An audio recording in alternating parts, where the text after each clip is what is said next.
Hi అండి, welcomes to rupees kitchen. అందరూ ఎలా ఉన్నారండి? బాగున్నారా? మేము బాగున్నామండి. హాయ్ అండి, welcome back to rupees kitchen. ఈరోజు మన కిచెన్లో చామదుంపల పులుసు. ముందుగా చామదుంపలు ఇది 1/2 కిలో ఉందండి. దీన్ని బాగా నీట్గా కడిగేసుకొని కుక్కర్లో ఒక 3 విజిల్గా పెట్టుకోవాలండి. 3 విజిల్ అయిన తర్వాత కొంచెం చల్లారినాక మనం తీసి తొక్కంతా తీసేయాలండి. తొక్కంతా తీసేసి దీన్ని చిన్న చిన్న ముక్కగా కట్ చేసుకోవాలి. మరీ చిన్నగా కాదండి.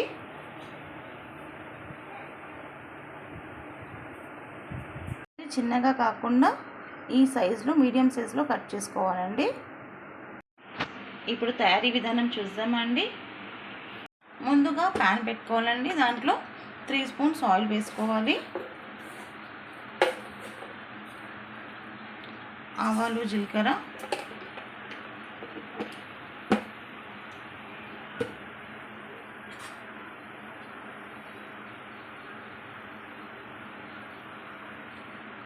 ఒక ఉల్లిపాయ, 4 పచ్చిమిర్చి, కొంచెం కరివేపాకు, ఒక ఎండుమిర్చి అండి ఇలా తుంచి పెట్టుకోవాలి. ఆవాలు, జీలకర్ర వేగాక ఇప్పుడు ఉల్లిపాయ వేసుకోవాలి. పచ్చిమిర్చి, ఎండుమిర్చి, కరివేపాకు ఇలా ఫ్రై చేసుకోవాలండి. ఇవంతా ఉల్లిపాయ, పచ్చిమిర్చి, కరివేపాకు, ఎండుమిర్చి అంతా బాగా మనం ఫ్రై చేసుకోవాలి.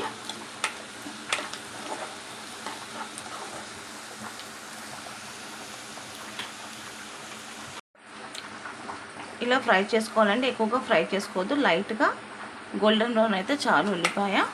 ఇప్పుడు దీంట్లో 1/2 స్పూన్ అల్లం వెల్లుల్లి పేస్ట్ వేసుకొని ఫ్రై చేసుకోవాలి. పచ్చి వాసన పోయేంత వరకు ఇలా ఫ్రై చేసుకోవాలండి.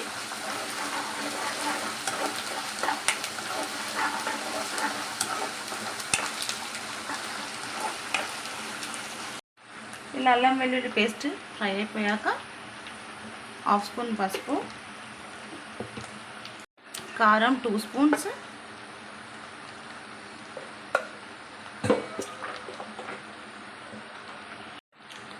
సాల్ట్ 1 స్పూన్ అండి. అన్నీ వేసి ఇలా కలుపుకోవాలి. ఒక 2 టమాటాలండి మీడియం సైజ్ది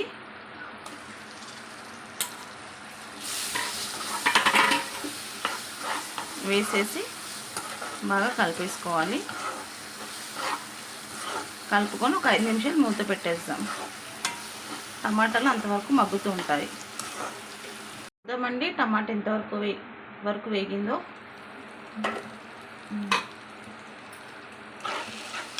టమాటా మంచిగా మెత్తగా కుక్ అయిపోయింది. ఇప్పుడు మనం పొట్టు తీసి పెట్టుకున్న చామగడ్డ వేసేసుకుందాం. దీన్ని చామగడ్డ అంటారు, చామదుంప అంటారు. వేసి బాగా ఈ మసాలా అంతా బాగా దీనికి పట్టేలా కలిపేసుకుందాం.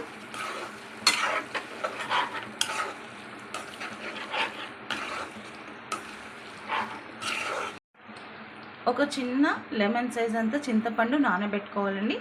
దాంట్లో నుంచి తీసిన వాటర్ ఇది. దీన్ని యాడ్ చేసేసుకోవాలి. ఇలా చింతపండు పులుసు పోసుకున్న తర్వాత దీంట్లో కొంచెం వాటర్ యాడ్ చేసుకోవాలండి. ఒక 1/2 గ్లాస్ అంత వాటర్ యాడ్ చేసుకోవాలి. ఇప్పుడు ఉప్పు, కారం సరిపోయిందో లేదో చూసుకుందామండి. నాకు సాల్ట్ తక్కువ పడిందండి, నేను వేసాను. మీరు కూడా మీ టేస్ట్కి తగినంత చూసి యాడ్ చేసుకోండి. దీన్ని ఇప్పుడు కొంచెం సేపు మనం ఉడికించుకుందాం. ఒక 5 మినిట్స్ వరకు ఉడికించుకుందాం.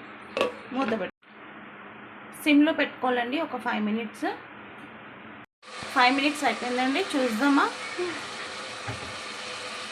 అయిపోయిందండి. కర్రీ అయిపోతే మనకి ఆయిల్ ఇలా పైకి వచ్చేసినట్టు.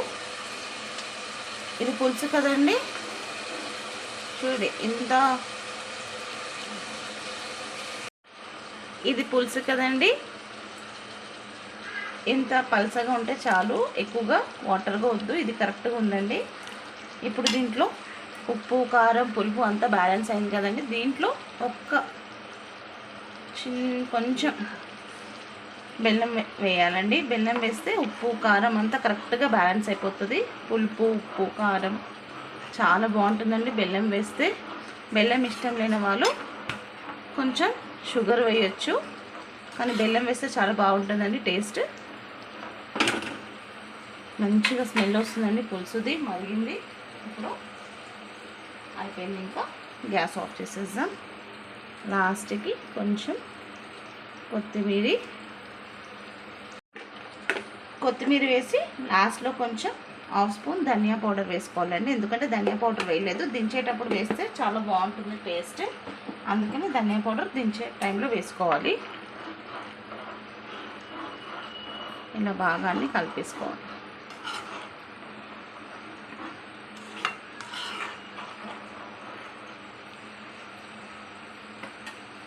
లాస్ట్కి కొత్తిమీర వేసుకొని గ్యాస్ ఆఫ్ చేసేద్దామండి.